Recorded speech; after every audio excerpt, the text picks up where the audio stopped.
Sekarang kita mau bahas dulu nih jawaban dari pretestnya. Untuk soal pertama, tulang wajah yang terluas di bidang lateral, ada yang tahu jawabannya? Os maksila, Kak. Os maksila, Kak. Iya, betul. Jadi, tulang wajah yang terluas di bidang lateral ada os maksila. Terus untuk osa faciae yang termasuk dalam kelompok tunggal, ada yang tahu jawabannya apa aja? Os palatina, os pomer,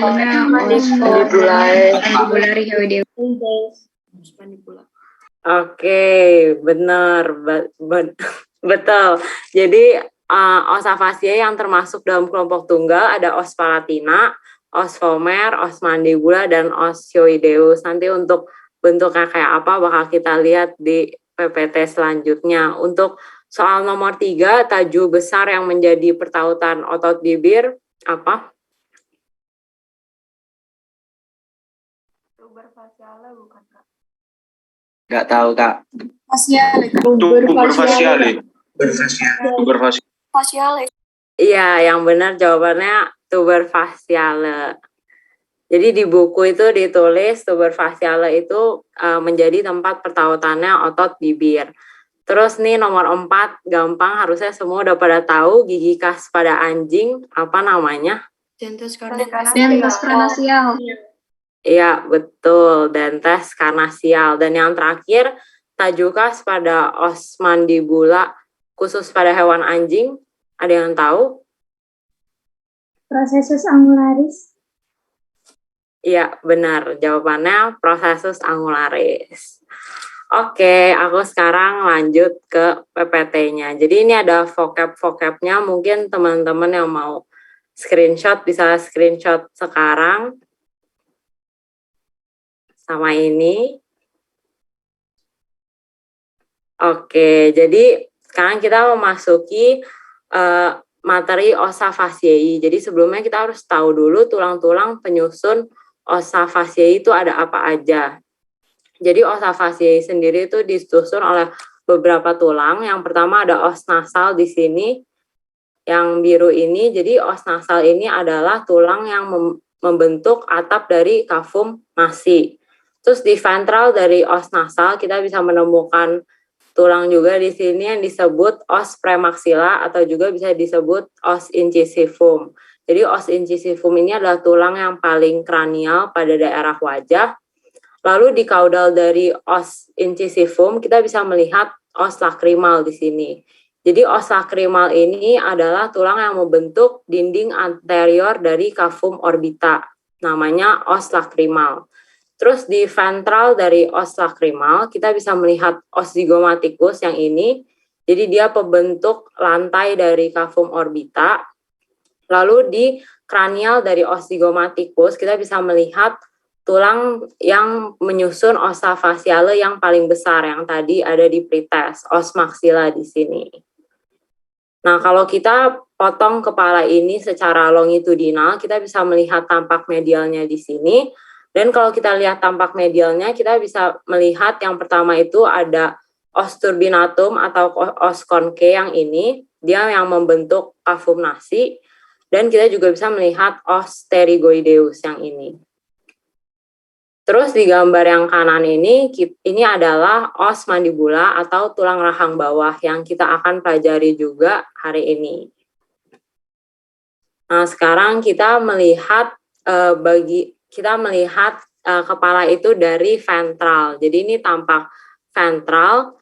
Dari tampak ventral tersebut kita bisa melihat beberapa os. Pertama ada os premaxilla atau incisivum tadi yang ini dari tampak ventral. Terus di kaudal dari os incisivum kita bisa melihat os maxilla yang nomor 5. Lalu di kaudalnya lagi kita bisa ketemu os palatina.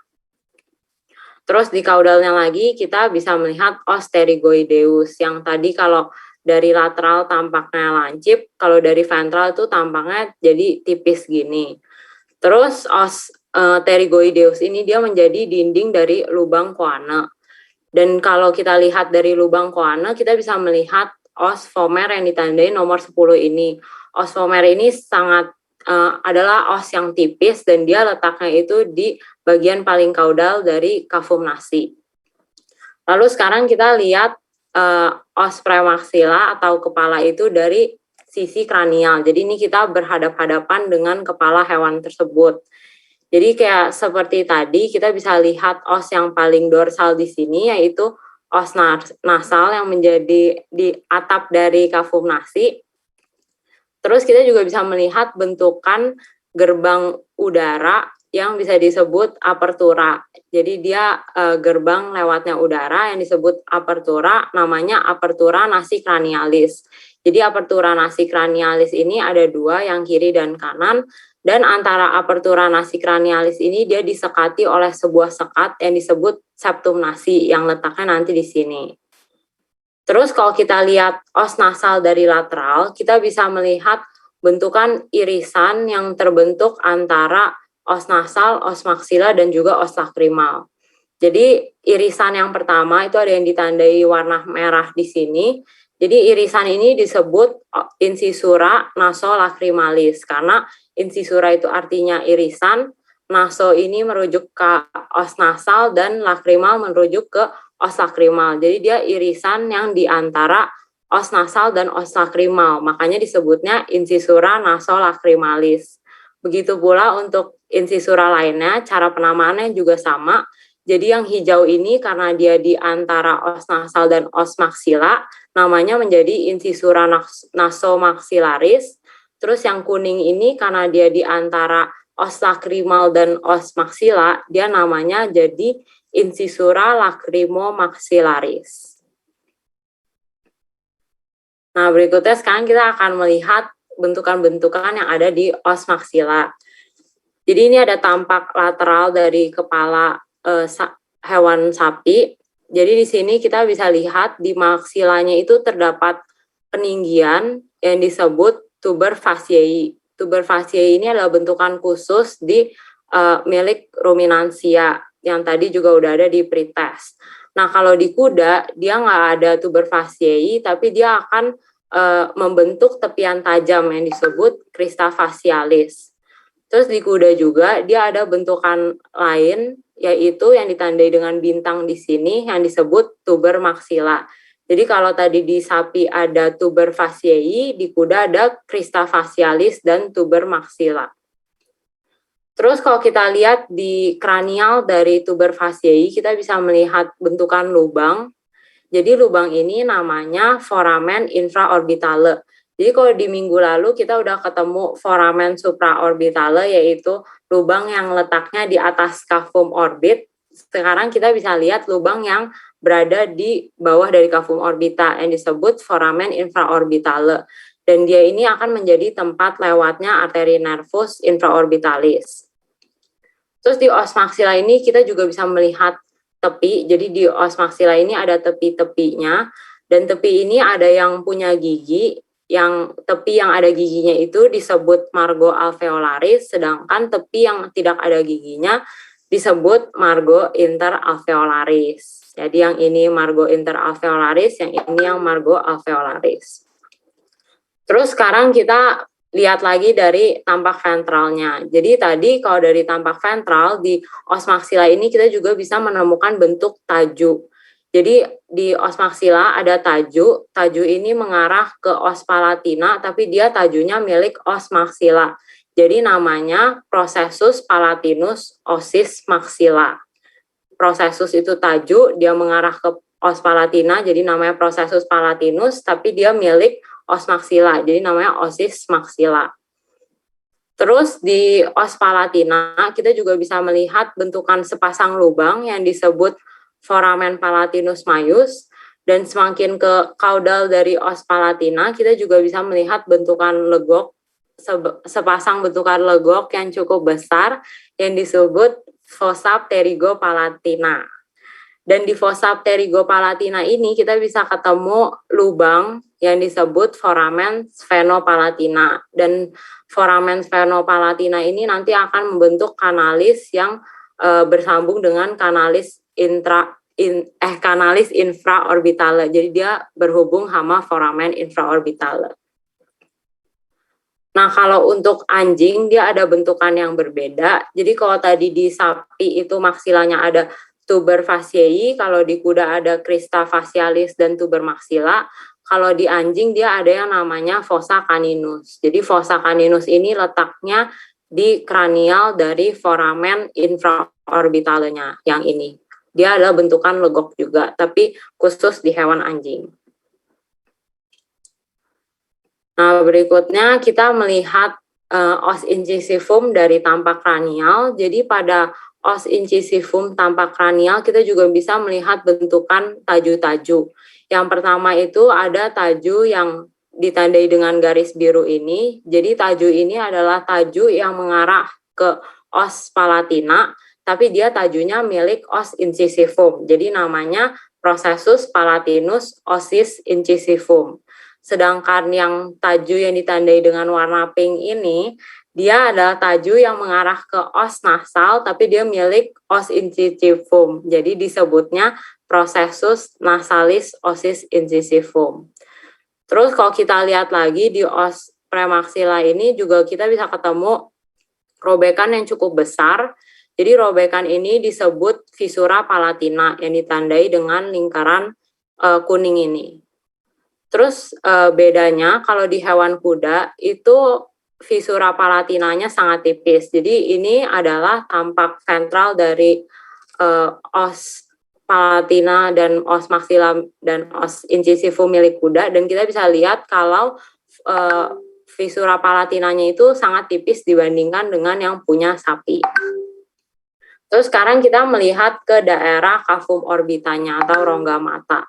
Jadi di cavum orbita ini dia disusun oleh 3 os. Jadi yang pertama ada os frontal, os lacrimal, dan os zygomaticus. Untuk di os lacrimal kita bisa menemukan sebuah bentukan yang disebut fossa saci lacrimalis, atau lebih jelas di gambar ini. Jadi di os lacrimal itu dia ada bentukan legok yang ini yang nomor 25. Namanya fossa saci lacrimalis. Jadi dia itu tempat dari kantung air mata atau lacrimal sac. Makanya namanya fossa saci lacrimalis. Terus berlawanan dari fossa saci lacrimalis kita bisa nemuin fossa glandula lacrimalis. Jadi dia adalah fossa yang letaknya lebih di dorsal. Dia ini adalah legok tempat dari kelenjar air mata atau lacrimal gland. Makanya namanya fossa glandula lacrimalis.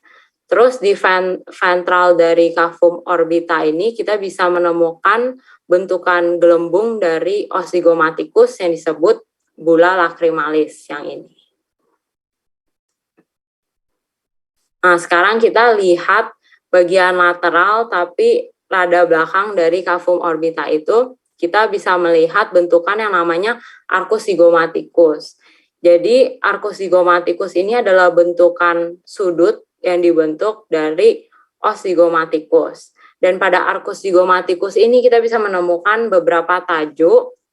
Tajunya lumayan banyak. Jadi yang pertama itu ada yang nomor 29 ini, dia taju milik os zygomaticus. Jadi os zygomaticus itu punya 2 taju.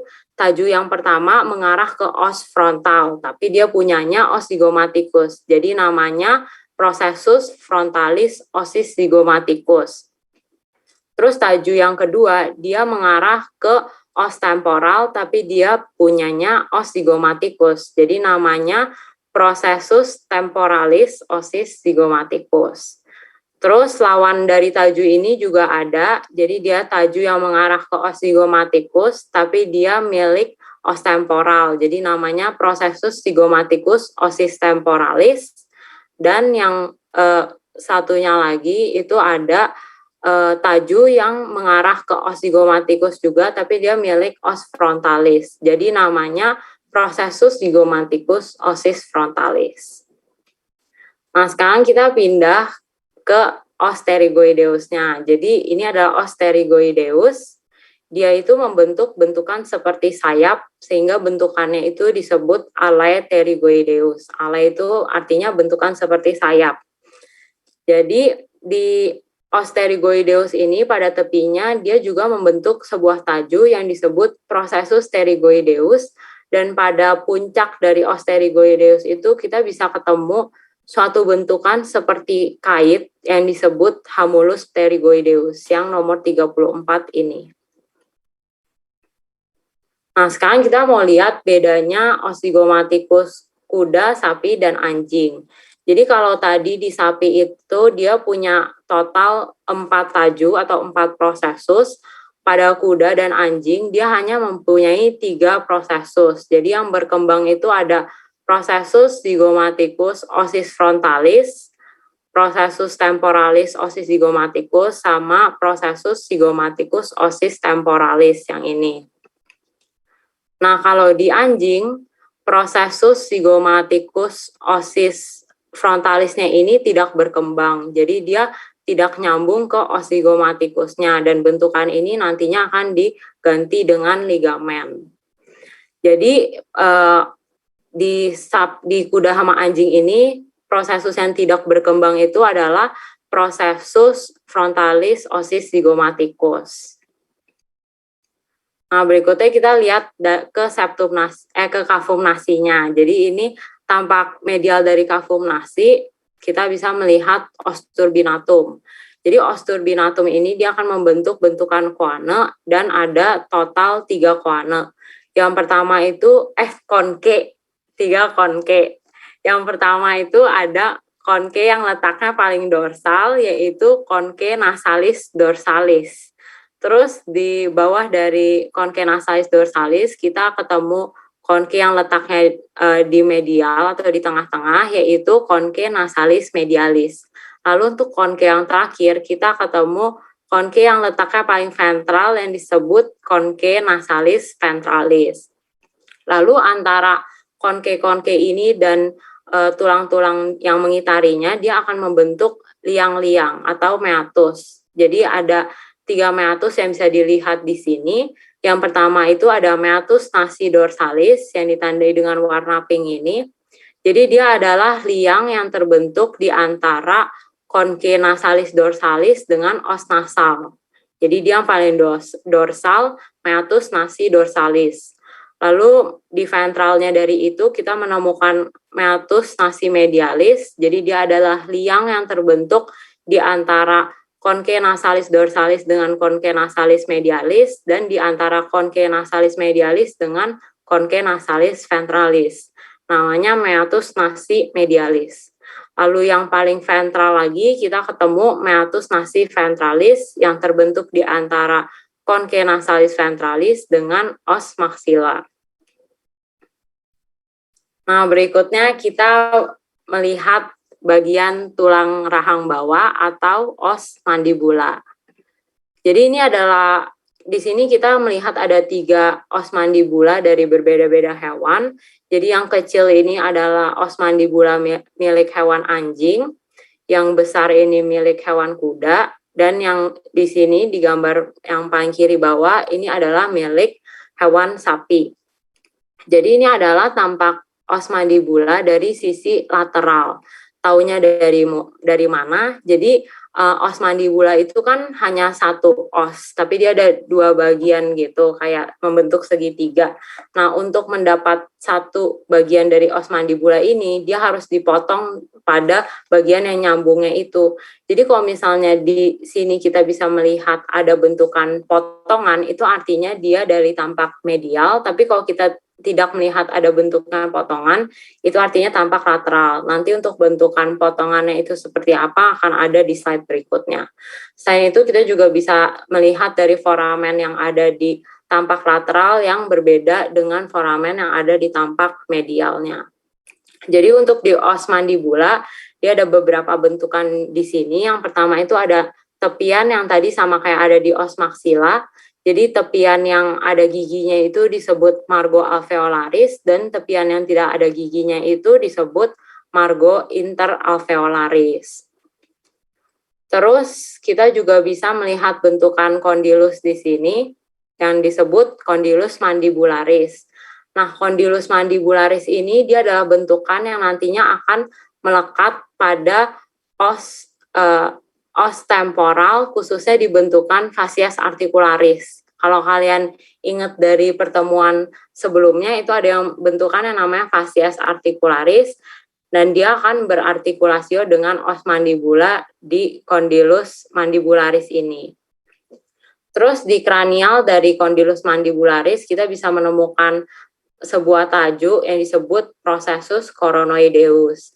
Dan di antara processus coronoideus dan condylus mandibularis ini kita akan melihat irisan yang disebut incisura intercondylaris. Permisi Kak, Iya. mohon izin memotong. Boleh minta tolong dijelaskan dicampur dengan bahasa Inggris Kak, kasihan anak-anak yang inter kebingungan di chat itu. Oh, dari awal. Maaf aku nggak baca chat. Iya Kak, nggak apa-apa. Oke, dari sini aja kali ya. Jadi kalau tadi aku ulang pakai bahasa Inggris, so here we have os mandibula, which is the bone that make up the lower jaw. In the os mandibula, we can also see the same structures that we see in the os maxilla, which is the first one, the margo here, or the edge of the os mandibula. And in the edges, if we see the teeth, then that is the margo alveolaris. But in the edges without any teeth, it is called the margo interalveolaris. And also, we can also see here the condylus mandibularis. This condylus mandibularis will create an articulation with the maxilla bone, especially in the structure called the fascias articularis, the structure that we've learned in the previous meeting.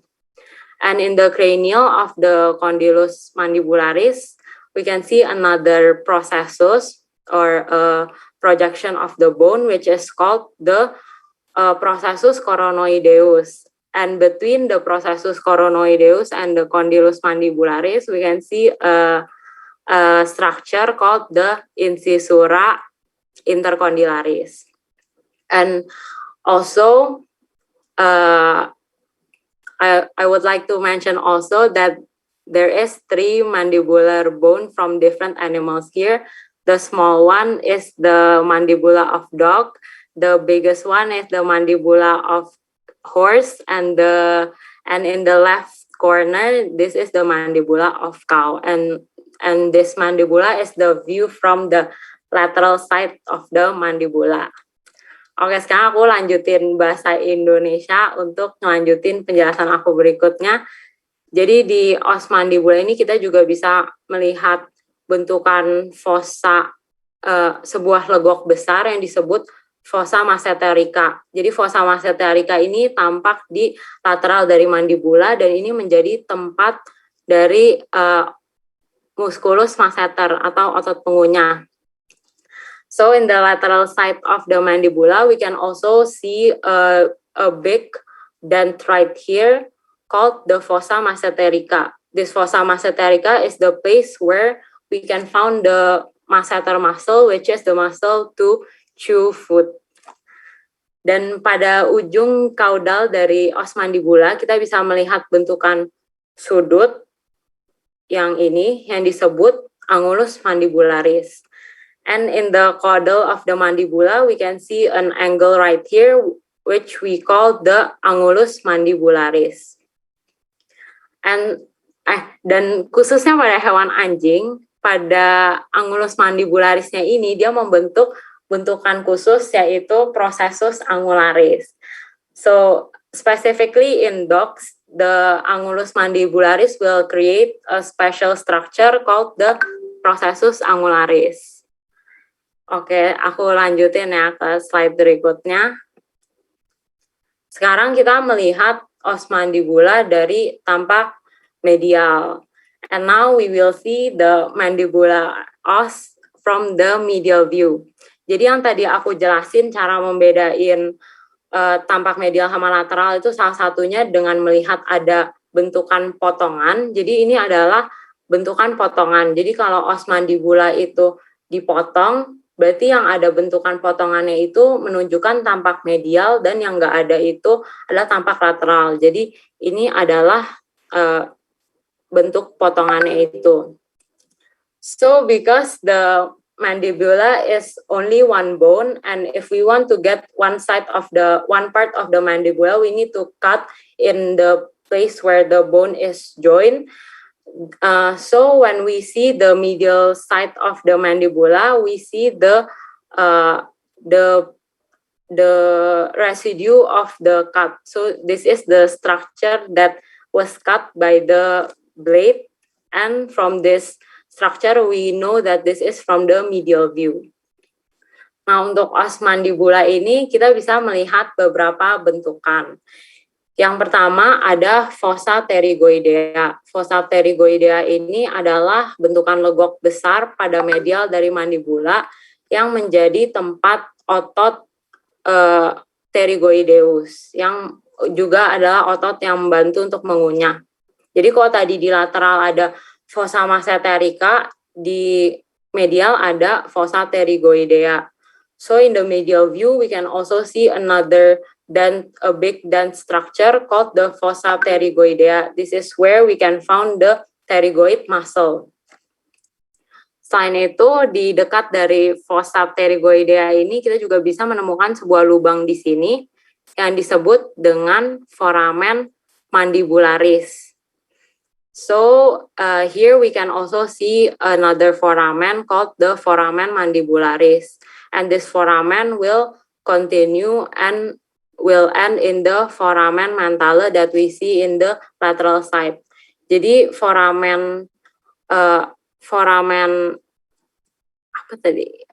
mandibularis ini itu dia bakal akhirnya berada di foramen mentale yang ada di lateral, jadi dia nyambung. Jadi kalau di medial kita lihat ada foramen mandibularis, di lateral kita melihat ada foramen mentale. Terus di sini kita juga bisa melihat gigi-gigi. Sebetulnya gigi ini ya terlihat dari sisi lateral maupun medial. Jadi yang pertama ada gigi yang paling kaudal, yaitu dentes molar. Sedangkan gigi yang rada di kranial, yang lebih kranial daripada dentes molar itu disebut dentes premolar. Dan gigi yang paling ada di kranial, yang paling depan itu disebut dentes incisivum. So here we can also see the teeth from the animals. The most caudal teeth is called the molar teeth, and in front of the molar teeth we will find the premolar teeth, and the outest teeth or the most front of the teeth is called the dentes incisivum. Lalu khususnya pada anjing dia ada bentukan gigi khusus, yaitu dentes karnasial yang kita udah belajar dari pertemuan pas PAV.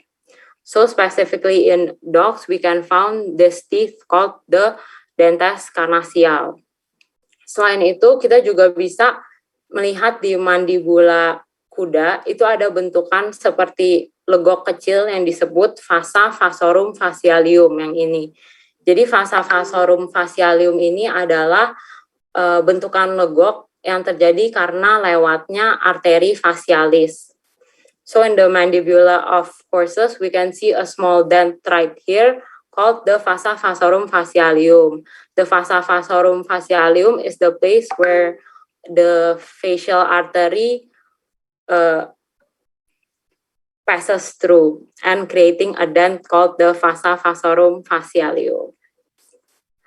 Oke, mungkin tadi aku kelewatan foramen mentale ya. Jadi di kranial, jadi di bagian paling kranial dari os mandibula itu kita bisa lihat sebuah foramen di sini yang disebut foramen mentale yang ini. Dan foramen mentale ini nanti akan nyambung ke bagian medial yang foramen mandibularis. Oke, itu aja dari pertemuan hari ini. Ada yang mau ditanyain? Kak, Ya. saya izin bertanya. Uh-uh. Untuk letak sulcus lacrimal itu di sebelah mana, Kak? Sulcus lacrimal.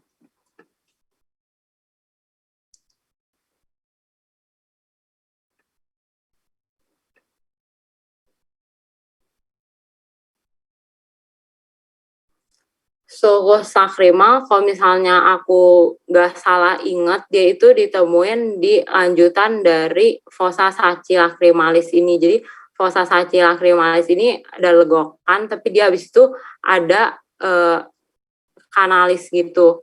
Dan itu mungkin jadi sulcus lacrimalis. Tapi aku belum pasti juga. Nanti mungkin aku pastiin, terus nanti mungkin dijelasin lagi di tutor yang lebih pastinya. Baik, Kak. Terima kasih, Kak. Iya, sama-sama. Ada pertanyaan lagi? Kak, izin bertanya. Iya. Apakah boleh dilihatkan yang vocabnya, Kak? Soalnya tadi terlalu cepat. Oh, boleh. Sorry. Ini.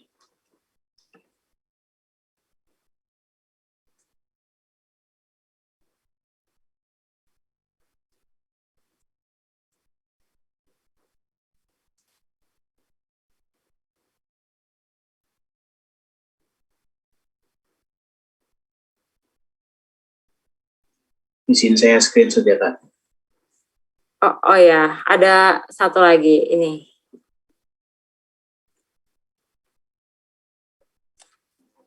Baik, Kak. Terima kasih. Oke, ada pertanyaan lagi?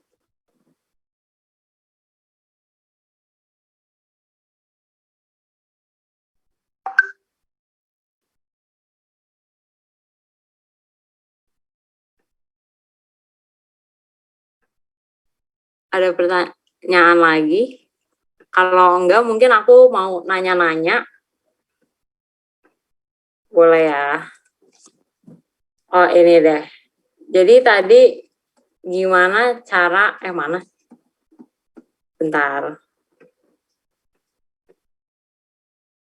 Jadi apa bedanya Ozygomaticus kuda, anjing, sama sapi? Ada yang tahu?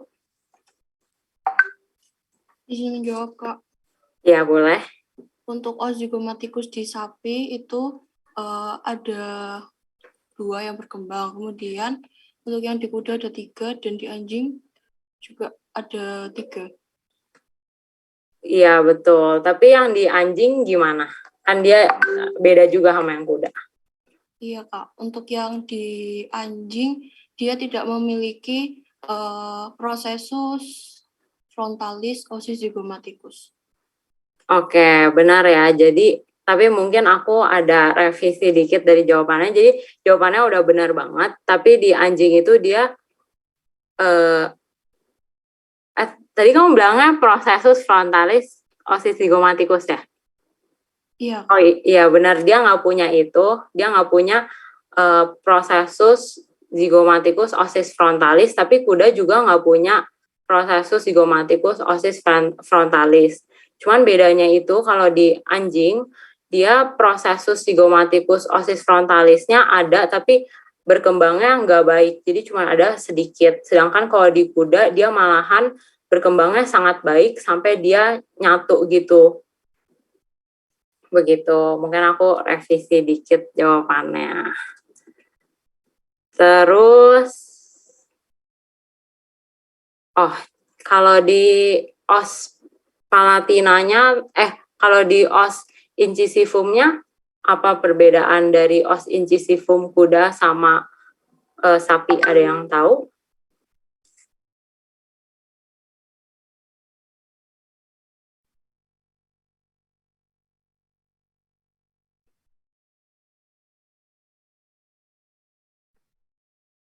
Ada yang tahu? Bisa dilihat di sini sama sini, bedanya kira-kira apa nih? Kalau sapi nggak punya gigi depan, Kak. Iya, betul. Itu bisa jadi salah satu pembeda, tapi ada lagi. Kak, izin menjawab. Iya, apa? Kalau di kuda itu visura palatinanya itu hampir menutup, tapi kalau di sapi itu ini lebar gitu. Iya, betul. Jadi kalau di sapi visura palatinanya tadi lebar ya, kelihatan kan kayak gede gitu, tapi kalau di kuda itu dia sangat kecil. Oke. Gimana? Jadi kalian udah nggak ada pertanyaan lagi nih? Oh, terakhir nih, pertanyaan terakhir dari aku. Terus bedanya maksila sapi, kuda, sama anjing, ada yang tahu? Izin jawab, Kak. Ya, boleh. Kalau di maksilanya sapi itu terdapat tuber fasciae, kalau di oh iya ya betul.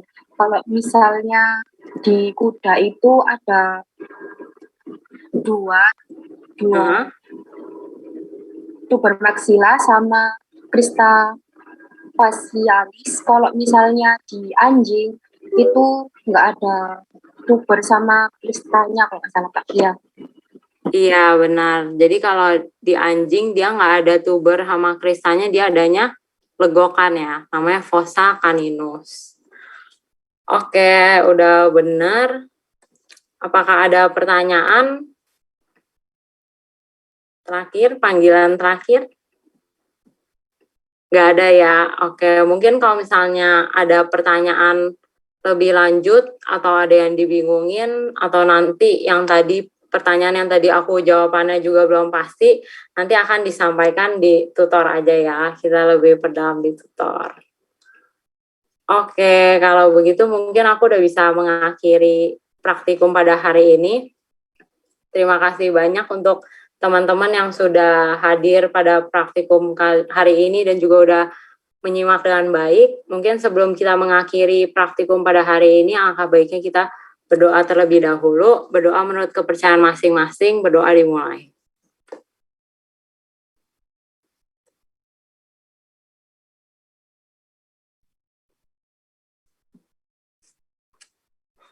Oke, berdoa bisa dilanjutkan di lain waktu. Terima kasih semuanya. Silakan melanjutkan ke aktivitas berikutnya. Sampai